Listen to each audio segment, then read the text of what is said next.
दरियाए सिंध के दोनों इतराफ़ काम करता है। इसमें इस वक्त 3 डॉकिंग स्टेशंस हैं जिसके ऊपर ये लंगर अंदाज होता है और आइंदा इंशाल्लाह ताला 8 डॉकिंग स्टेशंस पे जाया करेगी। इस मोबाइल बोट क्लिनिक के साथ हम औसतन 70 से 80 मरीज़ रोज़ाना देखते हैं।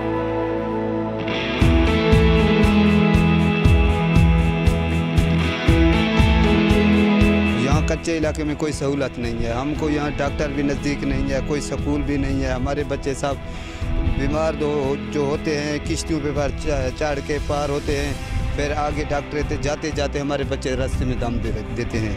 ये जो बेड़ी है या किश्ती है या बोट क्लिनिक आप जो भी कहें, ये एक डॉक्टरों को पहली दफ़ा इस जगह पर लाई है। इस खित्ते ने कभी डॉक्टर को देखा ही नहीं है।